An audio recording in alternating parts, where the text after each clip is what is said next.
This episode is brought to you by Ursa Minor Outfitters. Folks, I'm absolutely in love with my loon mug. It's handmade, it's an absolute piece of art. Whether it's at the office or at the house, people keep asking to check it out. If you're not a loon fan, they also have other beautiful mugs for wildlife fans of moose, bears, and eagles. They specialize in products highlighting the outdoors and local pride through quality design by local artists. They've even started expanding into items beyond mugs, like apparel, dog accessories, and soon candles and more. They also try to partner and highlight other small businesses, and in some cases, forego profits in lieu of charitable giving to help their community, such as the dog rescue. So check them out, UrsaMinorOutfitters.com, and enter promo code HikesMikes10 at checkout to receive 10% off your order. And for our four-legged hiking partners, they also have a portable silicone dog bowl and also a sweet over-the-collar dog bandana. Go check them out, UrsaMinorOutfitters.com, and don't forget to enter promo code HikesMikes10 at checkout to receive 10% off your order.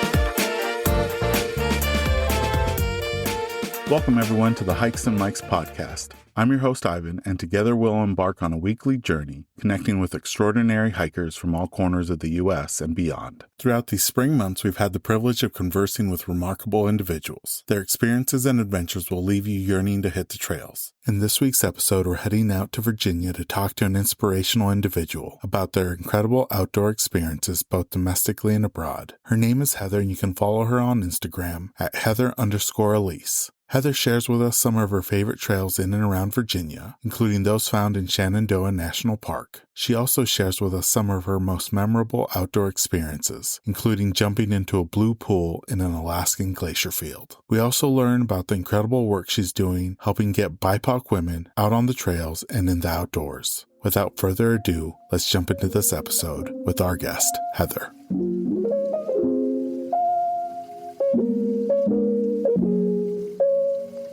Welcome, everyone, to the latest episode of the Hikes and Mikes podcast. I'm really excited to be talking with this guest today. Her name is Heather, and she's going to be sharing with us all her amazing adventures, not just domestically, but abroad. Heather, thank you so much for joining us on the podcast. For listeners that haven't had a chance to follow your adventures online, can you share a little bit about yourself and how you got started hiking? Sure. I grew up in Denver, Colorado, so being in the outdoors was kind of a second part of my life. Being outside all the time. I grew up skiing. When I was the age of 6 is when I learned. My family had property in the mountains, so we were always out camping and running through the woods, which now I understand is hiking. So being outside was a big part of my life. Hiking was a big part of my life. I moved out to the East Coast when I was in college and to Boston. Went there for college and law school and moved down to the Washington, D.C. area where I worked as a corporate attorney for the past 26 years. Wireless telecom. But during COVID, life kind of happened and I ended up moving away from DC.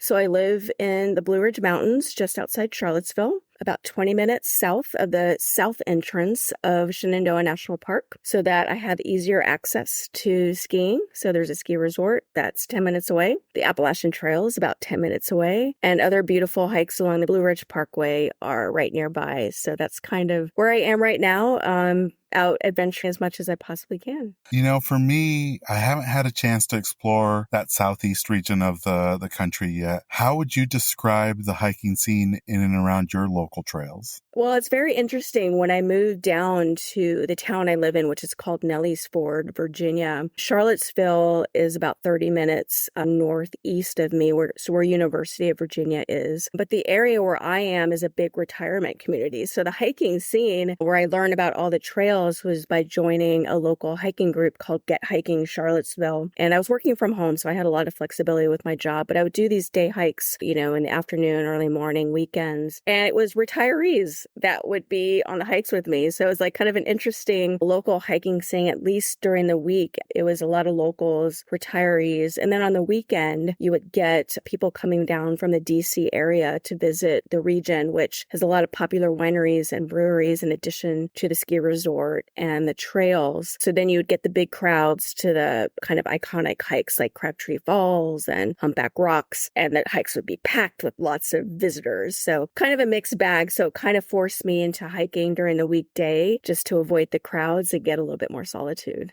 Through your feed, I realized that Virginia had ski resorts. And with those mountain peaks, do you know what the elevation is? Because, here in Washington, you typically have to get like above 5,000 feet to get into like a skiable area. But what's it like in Virginia? So they're not peaks. They're borderline hills. Growing from Colorado, it definitely took a mindset transition to be like, where are these mountains? They're still mountains, but they're definitely shorter. I believe the elevation, at least of Wintergreen, is around 3,700 feet. So it's not super tall. The runs are short. You're up and down and up and down and up and down pretty quickly, but it creates a nice, fast, at least on the weekdays. I could go in my lunch break at noon and get a good 6 runs in and go home in an hour. Shorter runs, the snow's not as good. In fact, the snow's not great most of the time because it's mostly man-made, because it doesn't snow a lot. At least last year, it snowed 0. We got nothing. So last year's snow was all man-made. This past season, it did snow quite a few times. So the snow was considerably better. More of the resort was open. They have a whole black side with the black diamonds and the double black diamonds that were open. So that was really fun to experience this year. But generally speaking, it's a very, very different ski experience compared to the West Coast. You guys do have such a great diverse landscape over there. And,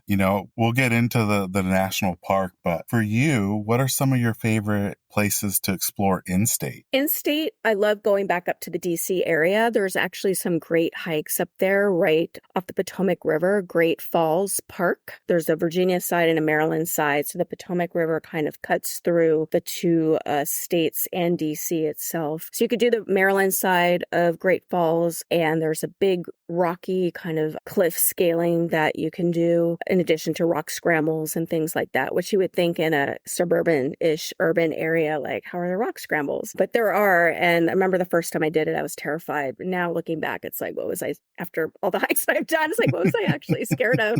But yeah, Virginia has some great local hikes. Like I said, Great Falls Park is a great one. And the Blue Ridge Mountains that are just west of the DC area, there's some nice hikes that connect to the Appalachian Trail. When I'm also in this area, the Mid-Atlantic region, Charlotte, North Carolina is not too far away. So from where I am anywhere, it's about 4 miles south of me. So Charlotte's a great kind of new, bustling, urban vibe city that's fairly affordable still to live in. The beaches aren't far away. So you get a lot of variety. The mountains and the beach are all, well, the mountains for me now are just right there, but the beach is, 3 hours drive, and it's a great balance. Yeah, I think that's one of the beauties about the East Coast is the highway system is so interconnected where you could travel and visit, different regions and different states all within a weekend. Do you have any favorite weekend destinations in and around the East Coast for hiking or outdoor activities? Well, for outdoor activities like shopping, there's New York City, which is amazing.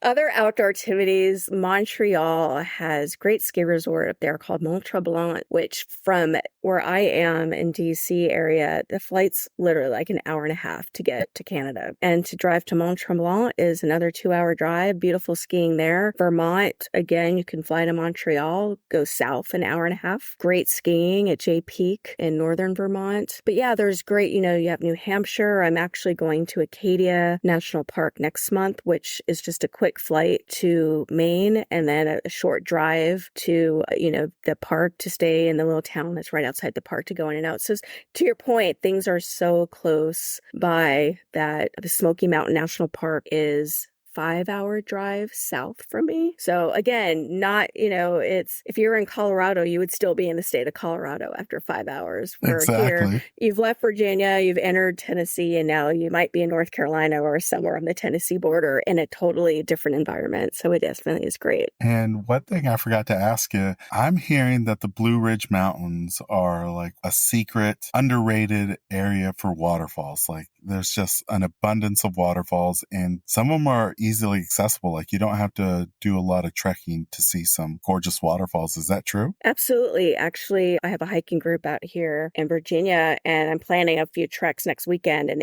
in June as well to go see some of the waterfalls. You have Crabtree Falls, which is the highest cascading waterfall on the east side of the Mississippi, which is 30 minutes away from me. You have all the waterfalls in Shenandoah National Park, which are all actually on the eastern side of the park. And I was just explained to me the other day by a park ranger for a class I took about something about how the mountains were formed out there. And on one side is the sloped waterfall side, and on the other side, it's all rocky based on how kind of the mountains formed back 500 million years ago plus. But there are amazing waterfall hikes. And yes, you don't have to do a 5-hour trek to get there. Usually it's, a mile or so in, and you can get to an amazing waterfall. And, you've already talked about it. I couldn't not ask you about Shenandoah National Park. What have been your experiences exploring the park, and what are some of your favorite places to hike and visit? Yeah, so I've done a few hikes there. The circuit hikes on some kind of less known trails, a hike to what's called the Black Rock Summit, where all the rocks are basically black and they kind of build up in this high, almost like peak on top of the peak that you have to climb and scramble to. There's the waterfall hikes that we just talked about. This past week on Friday, I took a map and compass class, navigation class, that was hosted in Shenandoah National Park. And part of our course took us to the Stony Man Summit, which I believe is the second highest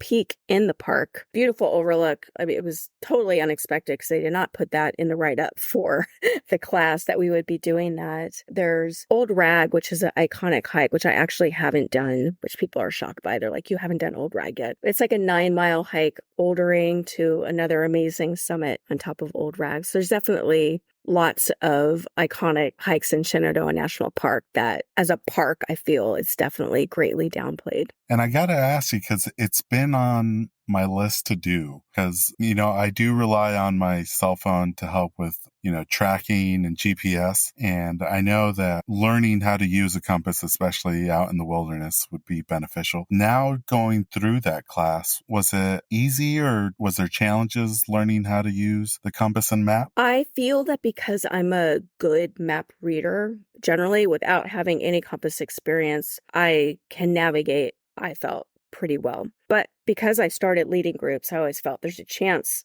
I could be wrong or I'm not. So I was always confused by the compass element of compasses, because I feel like when it's always presented either in movies or whatever media, someone just has a compass and they're like looking at it like, no, north is that way, we need to go that way. It's like, Yeah. like how does that help you know where to go? Like, how are you not still lost, right? So in the class, we learned that a compass without a map is useless, that they worked in tandem. And it was very interesting to see how wherever you go, you really should get a paper map. You can't use your phone because your phone will throw the compass magnetization off. So even if you have the map on your phone and you try to use a compass, your compass will go crazy and you'll still be lost, right? So use your AllTrails, but bring your paper map just in case, and bring your handy dandy magnetic compass and take the class. I highly recommend the class. You'll feel so much more safe in the wilderness, especially if you're leading people, family, friends, groups, whatever. If you're the one in charge, just to know that you've got a handle on navigating where you are, kind of learning about your pace, learning about orienting yourself to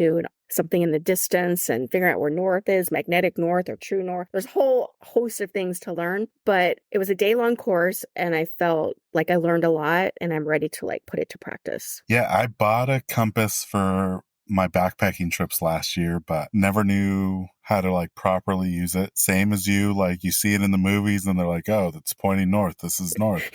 But Right? it's definitely more to it. Anyone if you don't know where you are. Exactly. Yeah, there's a lot more to it. I think you would find it fascinating. Oh yeah, I'll definitely have to research, see if there's any nearby courses that I could take. Now, Heather, you've talked about traveling to some of these amazing places, not just to ski, but to explore. For you, how did the love for travel kind of come about? As a child, I was kind of exposed to at least traveling within Colorado and on the West Coast. We kind of did a lot of California California travels. So we weren't the family that necessarily stayed still during breaks. Like we were always kind of on the go in addition to skiing and doing all these other things. So when I traveled across the state to go to college, people were like, what? Like, why? Have you ever been to Boston? It's like, no, like, it seems a cool place. Seems pretty chill. I don't know. So that to me was like my first like kind of adventure trip, is like showing up in a state where I knew absolutely no one, for college where I knew absolutely no one, but I learned the city, grew to love, the town of Boston, stayed for law school. So my love for travel actually started when I was in law school, doing the kind of regular track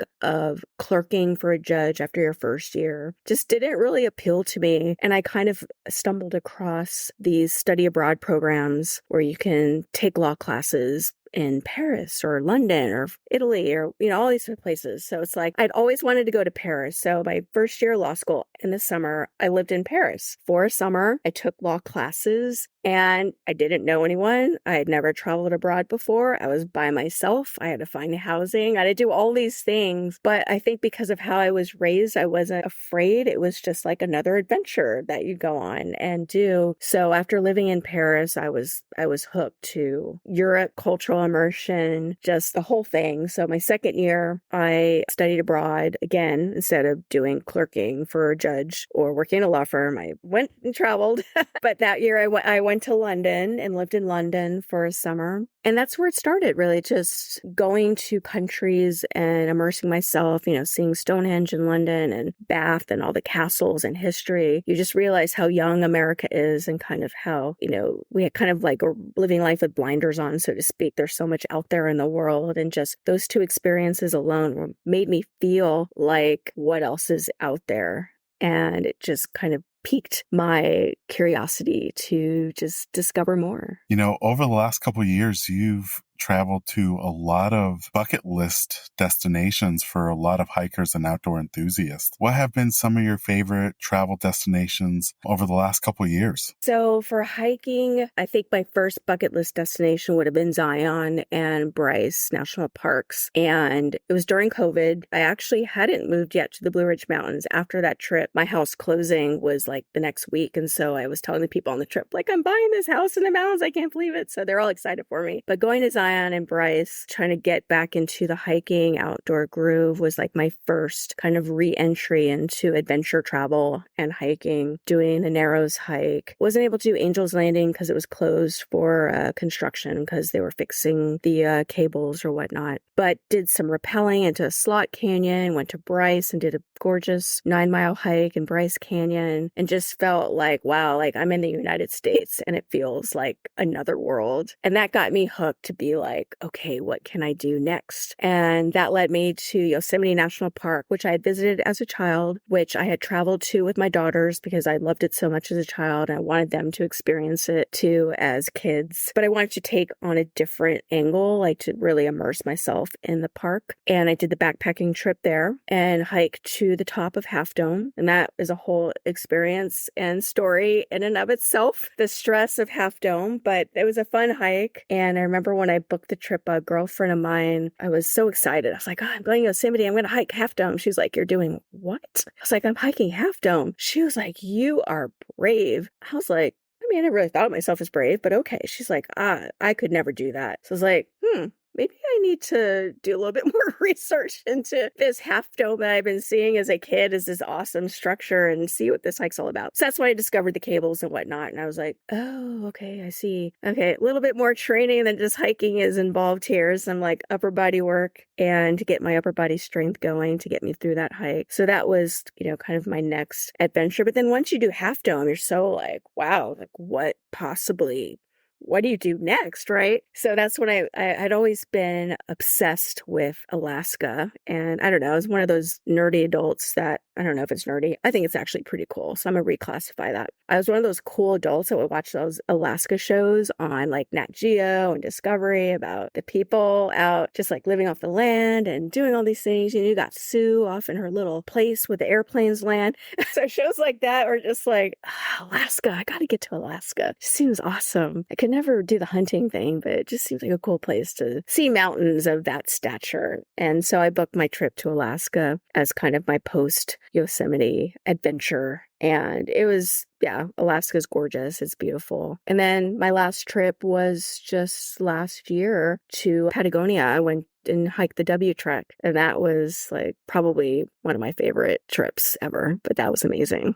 And from your pictures, Heather, you got to see, and I know I'm butchering the name, but the Torres, the spires. The Torres del Paine? Yes. Yep, they were out for you. Because sometimes I hear that people, can go there and it be clouded in and not really get to see those pictures that you see on Instagram or on National Geographic. But you got to see it on a clear day, right? We did. We had perfect hiking weather. It was early December, so that's the early part of their summer. And the weather can be all over the place. They had said the day before we got there, previous 2 weeks was cloudy, rainy, and it's very, very windy there as well. So, you have to go into your hikes knowing that there's a potential you might not see the iconic this and that and the other thing. But yeah, we were definitely very lucky that we had great weather on that hike until our very last day, actually, which weather wasn't even that bad. It just got windy. But the Torres del Paine, when we finally got there, it was like, okay, I'm so glad we made it. It's spectacular. You've mentioned already some of these great adventure activities that you do while you're exploring and visiting, from canyoneering to rappelling to ice climbing. How did that kind of come about? Like, where did you get that sense of adventure to try all these amazing activities outside of hiking? I attribute it to just having grown up not afraid to try things. And I think that's kind of uncommon for most African American women to not have that fear of, leaving Denver to go across the country for school, for leaving Boston, go across the Atlantic to France. Like, there was never that, oh my gosh, like, why shouldn't I do it? It was more like, well, why not do it? And so when I go on these trips, particularly, Zion was probably the first, do something besides hike activity, the rappelling into the slot canyon. And it's interesting because we did a hike in a slot canyon before we rappelled, and our guide told us a story about the rains and the floods. And I was like, you know what? I'm out. Like, I'm not going any further because that's scary. So there are moments where I'm just like, no, that's not for me. It's kind of like a momentary thing where I need to process like what I'm hearing. The rest of the group went on into the slot canyon despite hearing the story about the people that got washed away in the flood in the slot canyon. But the next day was rappelling into the slot canyon. So I processed it and was like, this is something that I can do. We practiced actually on the rock wall face going up and rappelling down so that it wasn't new to anyone. And I had done like the rock climbing, rappelling before on the rock wall. It's kind of like an indoor rock wall that you're just outside. So it's like, I have the ability to do this. I just need to conquer that mental block of getting trapped by a rainstorm that's clearly not going to happen today because there's no rain in the forecast. So just, take all those fears, put them aside and go for it and try something new. So it's all about trying something new, just seeing how I like. And I loved canyoneering. It was to the point where it's like, I need to just move to Utah just so I can do this. Like, hike to a place where you can rappel down and hike out was amazing. And when I first moved back, I was looking like, are there any canyons in Virginia? And they're kind of, it's a little bit like sketchy on the actual height of the canyons. But yeah, it's just kind of shifting that mind block from, it's not even fear. It's just like, I don't really know what I'm getting into, like putting that to side and just being like, just try and see what you're getting into and just making that shift. Yeah. And I feel like you're instilling that sense of adventure and travel with your daughters because a lot of the traveling that you do is a family affair. How has it been exploring the world with your daughters and doing some of these activities when you guys are on vacation? It's been really fun. I've been traveling them since they were kids. I was a single parent raising them, and it was kind of our break from, soccer practice, volleyball. Like, you go through the grind of raising kids, and then spring break hits. It's like, where are we going? Summer hits, where are we going? And we always had places to go. And it's funny, they actually commented, we have a little family group chat. They're adults now, but, you get those flashback pictures from 10 years ago and you're somewhere. And so they said, it's like, we went everywhere. And it's like, yeah, we did. And they're just like, how did you do that? It's like hard work, girls, hard work. But we had a lot of fun. I think the most memorable adventure time we had was in Indonesia. So we went to Bali and I had let my youngest daughter, who I think was probably around 15 or 16 at the time, kind of plan the activities for the trip because she was kind of ready to like, I want to plan what we do. So we're like, all right. So we had on the itinerary, we're hiking to see the sunrise at Mount Batur in Indonesia. So like, sounds awesome. Like, let's do it. And so the day before comes and she was like, so we're getting picked up at 2 a.m. I was like, whoa, like, what time does the sun rise here? That seems really early. It's like, all right, we'll go with the flow, go to bed early, get picked up at 2. And the guide picks us up and thinking it must be just like a 2-hour ride, right, to the base of this. It's got to be a long ride. We were there in a half an hour. It's like, what in the world are we going to be doing for the next 4 hours, 3 hours? It's like, oh, we have breakfast for you. Like, oh, eat your breakfast. It's like, okay, this is cool. Okay, put your headlamp on. We're going to go start hiking. And we had our own little private guide. I was like, how long is this hike? He was like, oh, we have 2 miles straight up. I was like, whoa, I'm wearing my water. What was I wearing? They're like water keen hikers. They were not like hiking shoes. We were not dressed basically for a steep mountain hike to the top of Mount Batur. So we were all in good spirits. And my youngest daughter who planned the trip, she's a soccer player. So she is super fit, like just going up the hill. And me and my older daughter were just like, oh, this is not, I mean, it was, it was not switchbacks. It was 2 miles up.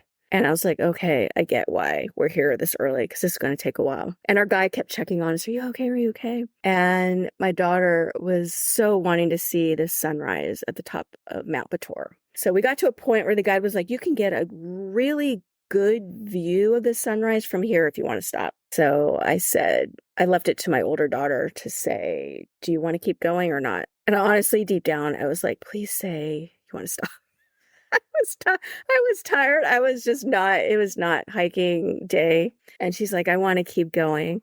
I want to push myself to do hard things. I was like, okay, well, can't argue with that. So we went to the top and we made it. And it was very cute because they had some like tea or something for us. And all of a sudden we heard like this children singing, la la la. Like it was like a little like jolly song. I was like, where are these kids coming from? These kids came up. It's like, how did these kids get up here? It's like, oh, there's like a bus you could take to get up here. I was So it was just surreal all around, but it's probably one of those most memorable adventure experiences we had. Aside from the first time I did rappel into a waterfall in Costa Rica, and my older daughter like could not figure out that you keep your feet in front of you. So she kept crashing into the waterfall as she was going down. It was just like, oh gosh. So we've had lots of fun. And so now that they're older, especially my oldest daughter, she's 27 now. She's like, no more adventure trips for me. I'm relaxing by the beach. So it's like, gotcha. Had enough. Had enough of my adventures. Yeah. How awesome. Heather, we were talking before we started recording that for a lot of hikers, the natural progression is to get into backpacking and, then it could lead to canyoneering and other avenues like climbing. You've gotten a chance to do a lot of backpacking trips over the last couple of years. How did you get into backpacking and what have been some of your more memorable trips? Yeah, so I think that backpacking to me was kind of extension of camping. So I did a lot of camping when I was growing up, and it's not the drive to a campground camping that they have out here on the East Coast, which I, for life of me, could not understand what was going on because it just didn't make sense. Like, how is there a place where everyone's but together? Like, don't you go out into the wilderness and like find a spot and drive to it and camp there? So anyway, because I hadn't done camping in so long and I was doing a lot of hiking, and this was still, I believe, during COVID as well, that it just felt like the next natural progression. Now you do hikes that are easy, that are hard, that are long, that are short, and just kind of like, what would it be like to do a giant kind of loop trail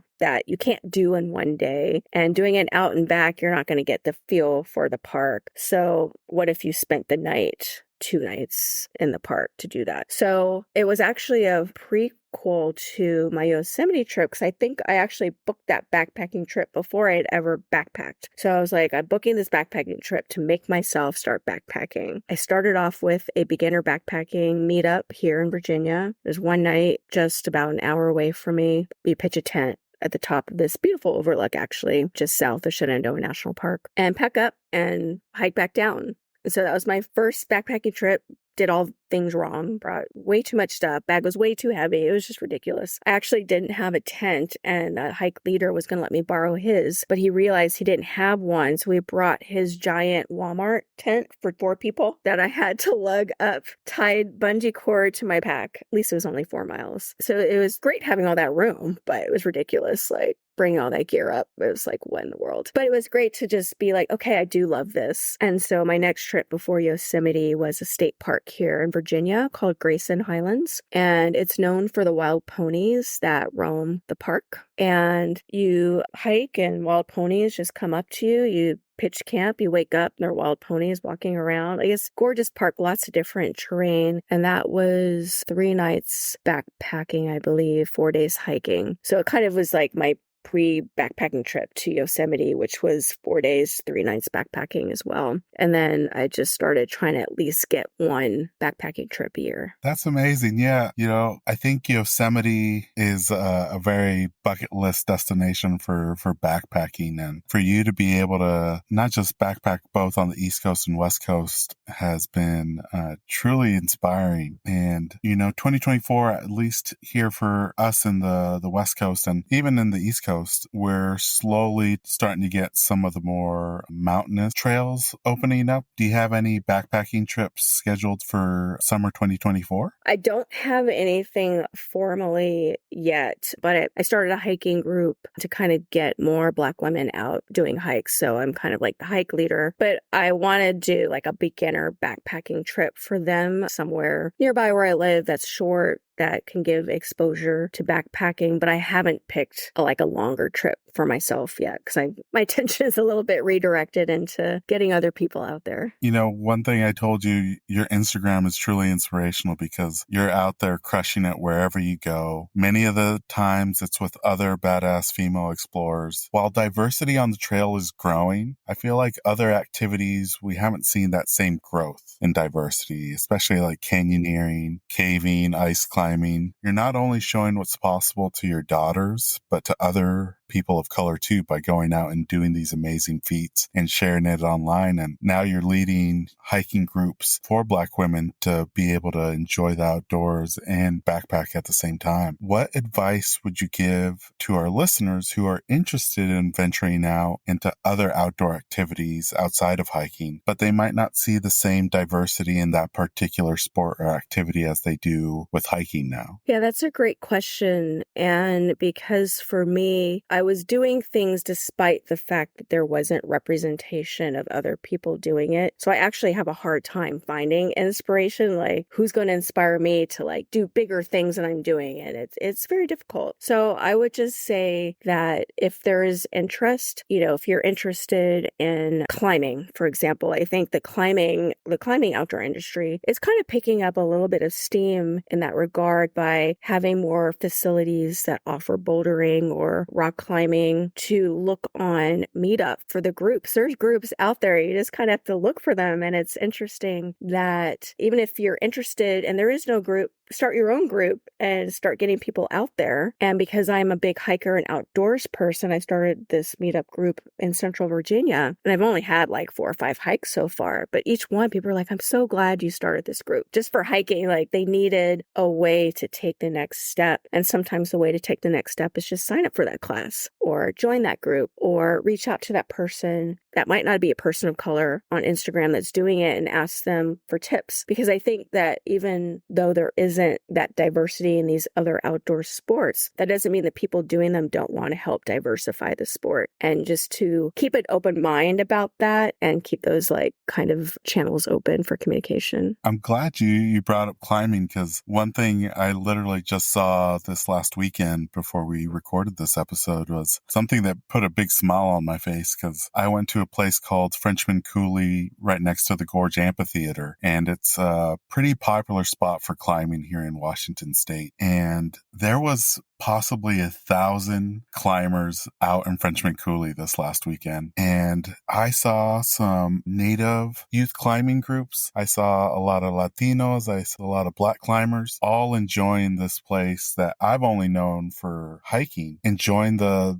space and getting out there and doing these amazing activities. For you, where do you see the biggest growth in overcoming the diversity gap when it comes to outdoor recreation that kind of falls outside of hiking? That's a hard one, actually, because, you have to look at what I think hiking becomes easier as an outdoor sport to grow because of it's accessible almost anywhere. You could find a trail in a city. You could find a trail wherever you could just look for a trail and find one, put on some shoes and start walking, and you're hiking as long as you're not on asphalt, basically. So, everything else requires a little bit more financial outlay. So I would say maybe next, potentially mountain biking. You can find some cheaper mountain bikes on eBay, on Facebook Marketplace, things like that. You go to some of the urban spaces. There's so many. When I go back to DC, I'm like, what happened to that 2-lane roads? Like, nope, now it's like a designated bike lane. So I think biking could be an up and coming thing. I would hope actually maybe camping and backpacking might be a bigger next step. I think,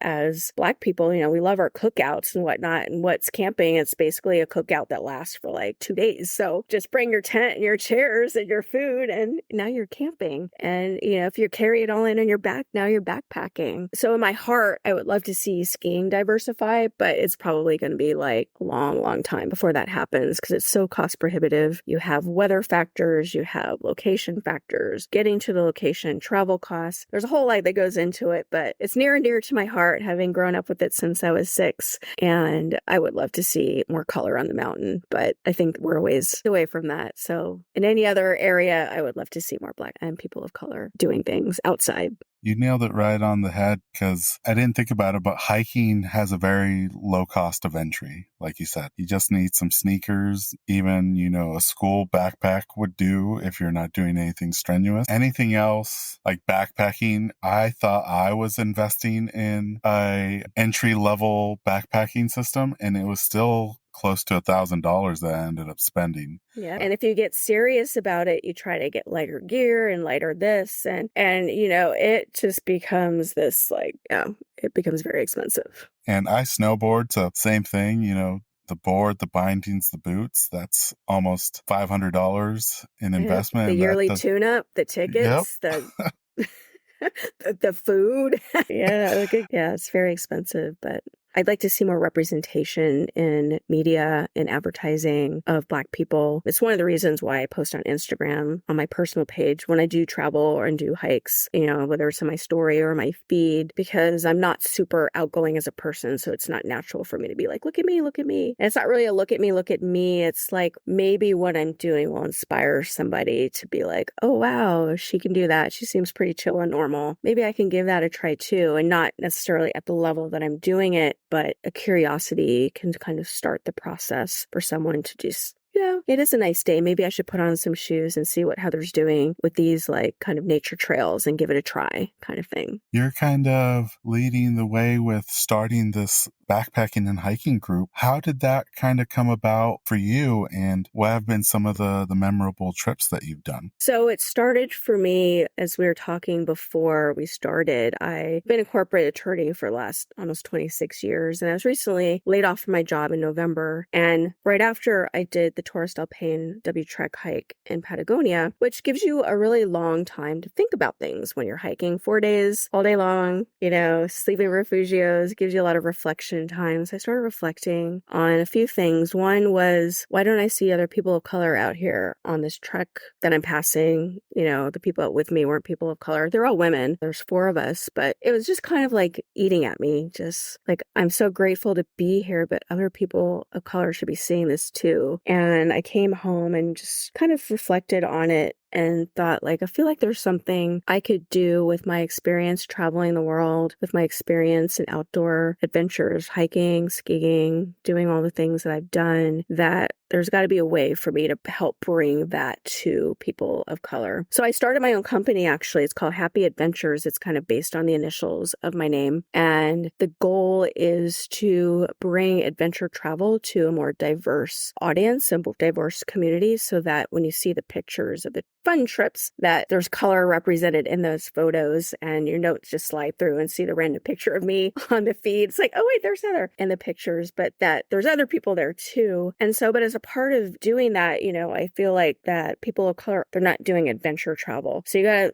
I'm doing it, which is great, and I'll keep doing it, and I'll do it with my company going forward. But they have to start kind of more grassroots and just get people outside and doing hikes and to see if there is even an appeal for doing bigger things. And as we discussed, for both you and I, moving from hiking to backpacking was a process. You kind of do this and now you want to do that, and maybe you'll want to do the next thing, and maybe that'll lead to the next thing. And so by starting the hiking groups, my hikes are free that I started in Central Virginia. Started with a Black women group because I'm a Black woman. I feel like it's an easy kind of group for me to relate to, but I want to expand it to other people of color as well. But it's actually a BIPOC group. It's not just Black women. It's the BIPOC Women Hikers of Central Virginia. So we welcome women of all colors, but we're targeting women of color. And I'm doing hikes that are in Central Virginia, from urban hikes in Richmond to mountainous hikes in the Blue Ridge Mountains to semi-mountainous hikes in the foothills of the Blue Ridge Mountains to waterfall hikes, to just giving an exposure of like, this is all right in your backyard, guys. These are an hour and a half and shorter drives from your home, just to see if there's an appeal for it. And so far, the women have been like,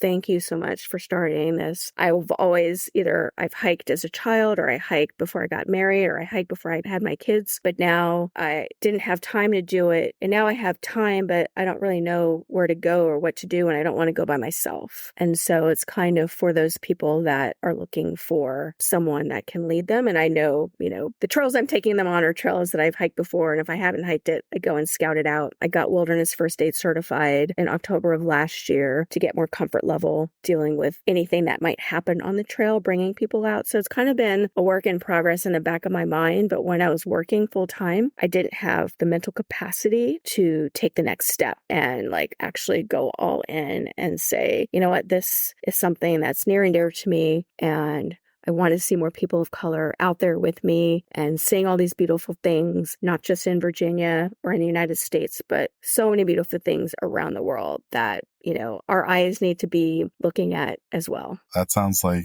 a really great opportunity for folks to enjoy the outdoors and kind of get out of their comfort zone, like you said, and see what's possible. Yeah, just take that next step. And, take that next step with me. And as comfort that I've done these things, I'm not just someone that's taking the pictures and not doing the act. I think you had brought up before we talked about, jumping into the blue pool in Alaska. It's like, yeah, that's not just a picture of me standing by the blue pool. I'm actually in that water. And so I try to walk the walk and talk the talk. And I feel I have an authentic voice that people can relate to and just want to just share the world with everyone. Yeah. And I'm glad you brought up the blue pool, because that caught my attention, not just because of the color of the water, but literally you're jumping in between glacier walls. I've done glacier fed lakes and jumped into them, but Heather, I imagine that was some of the coldest water that you've experienced. Just above freezing. Oh, boy. So it was the day that we hiked across the glacier. This was in St. Wrangell Elias National Park in Alaska that we were in, hiked across the glacier. And in the glacier, there are these cutouts where the glacier water is underneath, and it's blue because of the way the sun reflects on it. But it's beautiful, the contrast from the white glacier to the blue water. And a lot had happened that the night before this day. It was actually supposed to be the group hike to the Bonanza Mine, which was like a 9-mile hike in Alaska in the park. That was supposed to happen. But the night before that hike, I had gotten bad news from my family and was not in a mental space to do any kind of 9-mile hike. So there's a few of us that were like, yeah, we just not feeling this. So the guides were like, let's do something else. And we went to the blue pool, which we had been to the day before. It was ice climbing day. And we had the option on ice climbing day to jump in the blue pool. And I was like, there is no way I am doing that. Like, no way. I'll do another ice climb. So I did. So it was an ice climb up and a rappel down and an ice climb up that we did instead of the blue pool. So we're on day 2 and we're supposed to do some sort of glacier cave viewing, but it was too warm. The caves were melting. So the guide was like, well, we can go to the blue pool. And it was like, oh my gosh. Well, it's almost like the slot canyon. So here we are. I'm out here and it's me and the water. It's like, you know what? I'm going to do it. I was going through a lot mentally, emotionally. It's like, I'm going to do it. So, you strip down to jump into the water, and I'm standing on the edge, just looking in the pool, just like, how am I going to get? All I got to do is take a step, right? And you're in. It was a mental challenge. The video doesn't show it because obviously it's just like 3 seconds of a clip of me in and out. But there's a lead up that lasts a pretty long time where I'm just standing there processing what's about to happen. And the ladies I was with, there was 2 or 3 of them. They're like, words of encouragement. I'm like, yeah, give me that, words of encouragement. They're like, you can do this. You got that. I'm like, no, that's not working. Do something else, They're like, I was like, just mindlessly chatter about things. So they're like, okay. So there's like chit-chatting. I was like, okay, that's what I need, just to distract my mind from what's about to happen and find that split second where I can jump. And I did. I just needed just a little bit just to not think about you're jumping into cold water. You're going to be freezing cold. It's going to be icy. And it was definitely exhilarating. You go down and it's clear and you see the walls of the glacier still going down with you, and swim back up, and there's a rope and you get pulled out and put your clothes back on. But yeah, it's definitely... Awesome. It definitely wasn't supposed to happen based on what I had planned for that trip, because the day before it was an option and I was like, oh no, but it was what I needed in that moment. Again, to prove that I can do hard things and to kind of emotional, mental hurdles, like it definitely helps with all of that. So crazy day. I can't believe I did it. Yeah. Oh, that is on my bucket list when I make it up to Alaska. I want to jump into some of that glacier water. Yeah. Even if it's just for, like you said, 2-3 seconds, I just need to go in and out. You go in and you come out. Yeah. There's nobody swimming in that. They're in and out. So I feel like for hikers, especially day hikers, they tend to have a regular summit routine, or maybe it's an end of the hike routine. For some, it's packing their favorite snack or drink. For others, it's a moment of zen. And then for a few of us, it's the favorite meal afterwards. Is there a regular custom or routine that you do when you reach your destination or when you make it back out? I feel when I make it back out, my boots immediately come off and my Crocs come on. Then I drive and grab a beer and some nachos. I like it. This year was the first time, and I don't know why it didn't dawn on me, Heather. I would always just drive back from the trailhead to home in my hiking boots. And in California, I did a group hike and everybody was switching to Crocs and sandals. And I was like, that's the most genius idea I've ever seen, because here I am in my, boots, still having to, spend 35 minutes afterwards. So yeah. I'm converted to sandals and possibly Crocs. Crocs or Tevas, whichever, whatever season is. Crocs, you can keep your socks on. Tevas, you can too, but yeah, it just depends on if I'm backpacking, the Tevas are usually strapped to my backpack. If I'm hiking, my Crocs are in my car. So I like it. I'm interested in hearing this response from you. When it comes to your pack list, when it falls outside of the essentials list, is there a luxury item that you take? I would say there are things that I think I want to take, but then I forget. So the main one is my GoPro. I literally forget it every single time. I'm always like, I'm packing my GoPro, but I forget it. So it would be that thing that I'm literally that person that has exactly what I need. And that's it. Nothing fancy extra. I'm the same way with the drone. I leave it in the car and I'm like, I'm going to put it in the backpack. And then I get to the summit or I get somewhere and I'm like, I forgot the drone again. Yeah, exactly. Now for us, we're recording this in the middle of spring. There's still plenty of months ahead of us for hiking and backpacking. Is there any hiking or travel goals that you have for the rest of the year? So I mentioned earlier, I'm going to another national park. It'll be my 13th. Next month, I'm going to go visit Acadia in Maine. And in September, as part of my company's trip offering, I'm going to hike the Mardi Hamal Trek in Nepal. which is a short Himalayan trek in Nepal compared to Everest Base Camp and some of the others. So it's 5 days of trekking, and that'll be in September. So that'll be my international trip for the year. Right on. I'm excited to see pictures from both of those trips. I know I'm you're going to excited send too. it just like you do wherever you travel. I hope so. Absolutely. Absolutely. Now, Heather, that was it for the regular questions. This last portion of the podcast is the this or that questions. I'm going to give you 2 hiking related topics or outdoor related topics, and you just choose which one you prefer out of the 2. All right. The first one is, when it comes to trekking, do you prefer going up a steep incline or coming down a steep decline? So for that one, I'm going to have to say reluctantly going uphill, because going downhill, I'm 54, so my knees aren't what they once were, and it can just get a little scary. I don't know. The faceplant fear, I guess, is always in the back of my head. So I feel, even though it's harder cardiovascularly to go uphill, I would choose uphill over downhill. And this one's a tough one, but waterfalls or summits? I'm going to say the summit. I love just looking at the view. I love waterfalls too, but I feel I'm more a summit hiker than a waterfall hiker. And this next one's a trail system question, and I think you have a good history with both of them. But when it comes to a trail system, do you prefer one with switchbacks, or would you rather just go straight up? Oh, this one's hard, because if you have switchbacks, you're still going up. It's just going to take you longer to get there, but it'll be cardiovascularly slightly easier. So I'm going to say switchbacks. And this next one, do you prefer being freehand, or do you use trekking poles? I use poles for sure. And then when it comes to your footwear, are you rocking hiking boots or trail runners? I'm an ankle roller at heart, so I keep those boots laced up tight.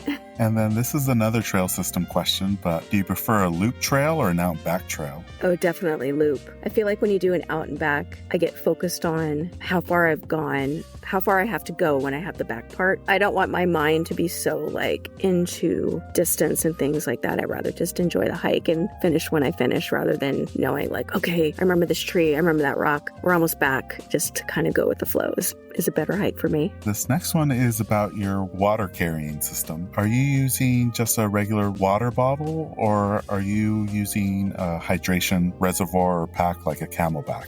Yeah, for longer hikes, I definitely use the Camelback style, where you just take sips regularly, which definitely helps a lot on the uphills for me, just to focus on my breathing and just take a sip of water every now and then versus having to stop and get the bottle out of your bag. But pardon me, when I do some of I'd say if my hike is shorter than 6 miles, I'll just have a water bottle, because I don't need that constant hydration. These next 2 are pretty hard. They're the hardest ones on the list. But sunset hikes or sunrise hikes? Yeah, this one is tough. So I feel that sunsets can be prettier, provided you have all the clouds and the colors. But hiking in the dark is kind of a problem. But then sunrise, you gotta wake up early. You're still hiking in the dark, but you gotta wake up early. So I'm gonna vote for sunset. And then I know you've experienced both of these, so I'm interested in hearing what your thoughts are. But spring wildflowers or fall colors? Yeah. The fall colors out here on the East Coast are beautiful, but I love flowers, so spring flowers.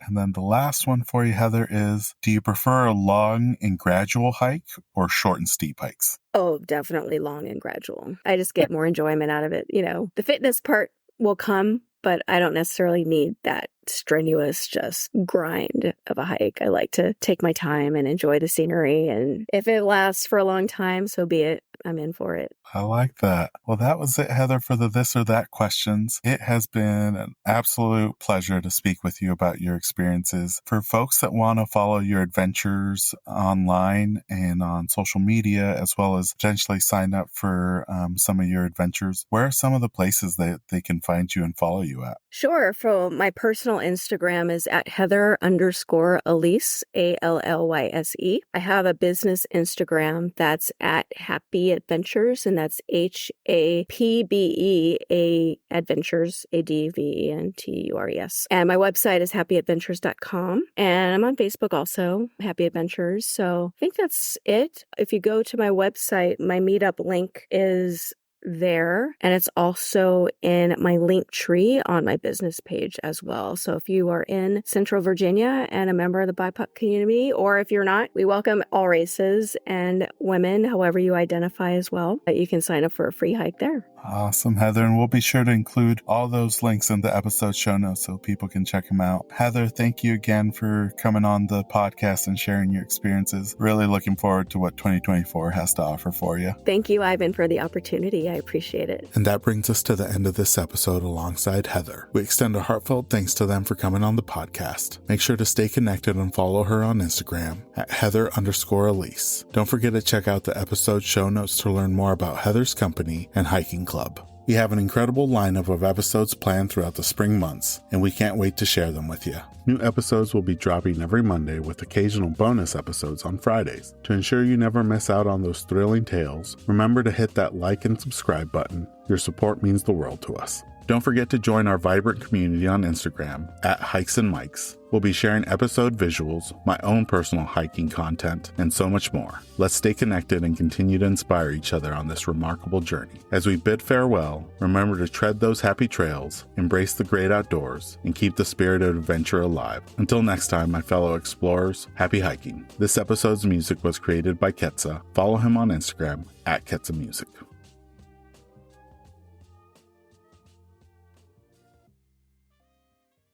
This episode is brought to you by Flip Socks. Whether you're on the trail, on the job, or in the yard, Flip Socks will keep Mother Nature out of your boots with their innovative nylon sleeve. You no longer need to worry about any annoying debris getting trapped in your boots during your hikes. Simply flip down the nylon sleeve over any boot to prevent Mother Nature from finding its way inside, keeping your feet comfortable all day long. To get your first pair, visit flipsockswithaz.com and enter promo code HikesMikes10 at checkout to receive 10% off your order. And for listeners who use the promo code at checkout, I'll be donating 100% of the Season 2 promo code proceeds to Big City Mountaineers, who provide transformative experiences through connections to nature that strengthen life skills and build community for youth and disinvested communities across the nation. So if you're tired of bits and pieces of the trail finding its way into your hiking boots, pick up a pair of Flip Socks today with the promo code HikesMikes10 to get 10% off. For website and promo code, see the episode description.